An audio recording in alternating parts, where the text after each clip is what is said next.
Olá, meus irmãos.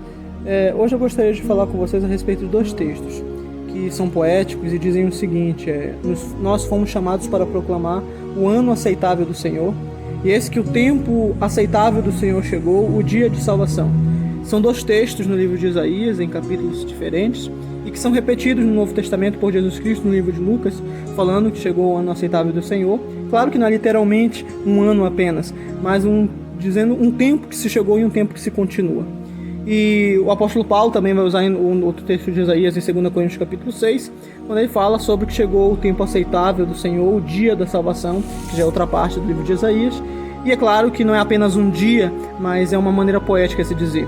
Mas ainda assim, nesse texto poético, eu gostaria de comentar com vocês a respeito de um seguinte: podemos usar como um ano, né? O ano que passou, o ano que virá, o dia de hoje, que é o último dia do ano, e o dia de amanhã, que será um novo dia, né? Será o primeiro dia do ano.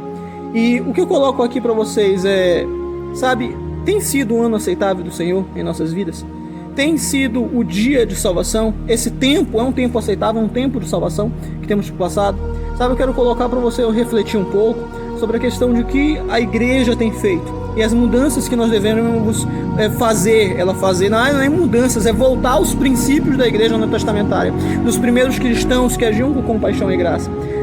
A igreja deveria trabalhar em 3 tipos de base: a local, é claro, a missionária, que é óbvio, e a segunda, que seria a ação social, que é conhecida como compaixão e graça.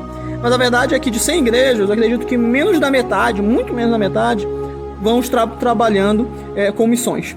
Então, se pergunte se minha igreja está mandando oferta para missões estaduais, nacionais, mundiais, com plano cooperativo. Minha igreja tem feito alguma oferta? Eu e minha família temos feito algum tipo de oferta para contribuir com isso?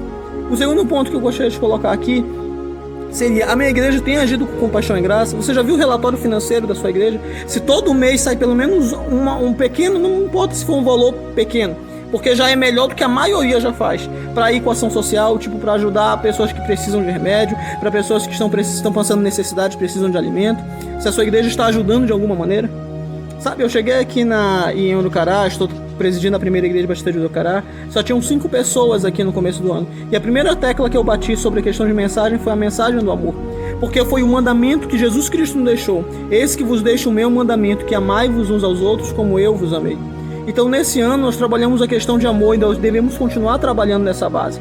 Nós temos amado as pessoas, porque realmente essa é a nossa missão, esse é o nosso objetivo. E infelizmente, você já parou para pensar o que você já fez por alguém esse mês? Ou no mês passado, ou no semestre passado, este ano? Ou você lembra qual foi a última vez que ajudou? Se você ajudou, graças a Deus. Mas muitas pessoas não, então você tem que mobilizar as pessoas a fazerem isso. Você já parou para pensar se a sua igreja está fazendo isso? E se não, o que você está fazendo para que a sua igreja comece a voltar a este princípio?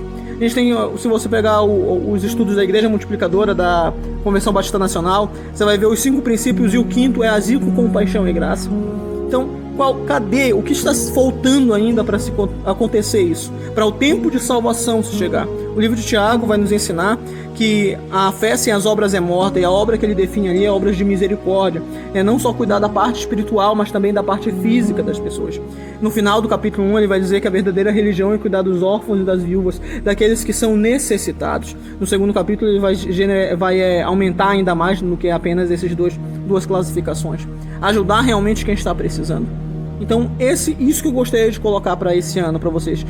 Nós vamos fazer desafios para esse ano que vem, como muitas vezes se faz e algumas vezes geralmente se falha. Coloque esse desafio para que ele não venha a falhar. Eu vou fazer a minha igreja voltar a este princípio. Eu vou mobilizar as pessoas para continuarem neste princípio. Eu vou agir em missões, eu vou agir com compaixão e graça, eu vou agir com aqueles que estão necessitados. Porque tem muita gente assim. Só muda que a verdade é que muitas das vezes a igreja tem fechado os olhos para isso. Eu já pago meus impostos, quem tem que cuidar é o governo. Eu já dou meu dízimo e a minha oferta, quando dou, a igreja deve ter só cuidar disso. Não, isso é uma missão nossa. Então coloco isso. Então que seja um ano aceitável para o Senhor. E isso realmente seria um ano aceitável do Senhor. Um dia, um tempo de salvação. Salvar as pessoas em todos os sentidos. Este ano colocaremos isso para a nossa igreja. Um ano de salvação. Eu tenho trabalhado aqui também sobre o tema igreja de sucesso. Uma igreja de sucesso não é uma questão de patrimonial, por mais que a gente tenha conseguido esse ano. Não é só uma questão de reforma, por mais que a gente tenha conseguido esse ano. Uma igreja de sucesso é uma igreja que é bem sucedida em sua missão. E muitas igrejas acabaram perdendo isso. Então, reavive esse pensamento na sua igreja, reavive esse pensamento com a sua família, para que cada vez mais e mais venhamos agir com compaixão e graça, venhamos agir com amor, porque este é o mandamento que Cristo nos deixou. Que Deus lhe abençoe.